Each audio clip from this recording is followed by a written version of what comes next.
मोमिनो, तुमको जायज नहीं कि जबरदस्ती औरतों के वारिस बन जाओ, और देखना इस नीयत से कि जो कुछ तुमने उनको दिया है उसमें से कुछ ले लो, उन्हें घरों में मत रोक रखना। हाँ, अगर वो खुले तौर पर बदकारी की मुर्तकिब हों तो और बात है, और उनके साथ अच्छी तरह से रहो सहो। फिर अगर वो तुमको नापसंद हों तो अजब नहीं कि तुम किसी चीज को नापसंद करो और अल्लाह उसमें बहुत सी भलाई पैदा कर दे।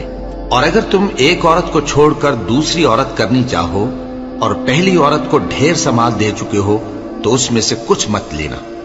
भला तुम बुहतान लगाकर और खुला गुनाह करके अपना माल उससे वापस लोगे?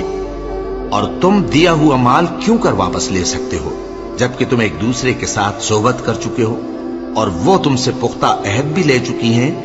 और जिन औरतों से तुम्हारे बाप दादा ने निकाह किया हो उनसे निकाह न करना, मगर जाहिलियत में जो हो चुका सो हो चुका। ये निहायत बेहयाई और अल्लाह की नाखुशी की बात थी और बहुत बुरा दस्तूर था। तुम पर तुम्हारी माएं और बेटियां और बहनें और फूफियां और खालाएं और भतीजियां और भांजियां और वो माएं जिन्होंने तुमको दूध पिलाया हो और रिजाई बहनें और सासें हराम कर दी गई हैं। और जिन औरतों से तुम खलवत कर चुके हो उनकी लड़कियां जिन्हें तुम परवरिश करते हो वो भी तुम पर हराम है। हाँ, अगर उनके साथ तुमने खलवत न की हो तो उनकी लड़कियों के साथ निकाह कर लेने में तुम पर कुछ गुनाह नहीं। और तुम्हारे सुलभी बेटों की औरतें भी और दो बहनों का इकट्ठा करना भी हराम है, मगर जो हो चुका सो हो चुका।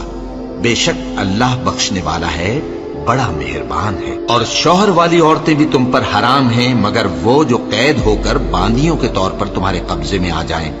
ये हुक्म अल्लाह ने तुमको लिख दिया है और इन मुहर्रमात के सिवा दूसरी औरतें तुमको हलाल हैं, इस तरह से कि माल खर्च करके उनसे निकाह कर लो, बशर्ते के निकाह से मकसूद इफ्फत कायम रखना हो, न कि शहवत परस्ती।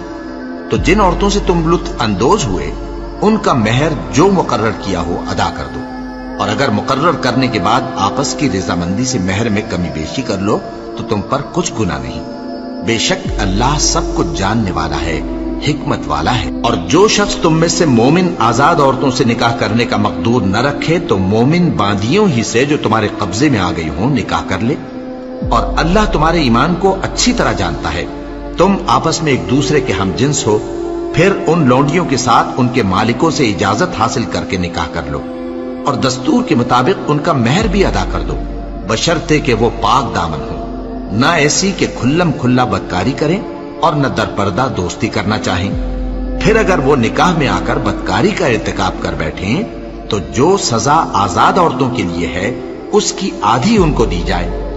ये बांधी के साथ निकाह करने की इजाजत उस शख्स को है जिसे गुनाह कर बैठने का अंदेशा हो। और ये बात कि सब्र करो तुम्हारे लिए बेहतर है, और अल्लाह बख्शने वाला है, मेहरबान है।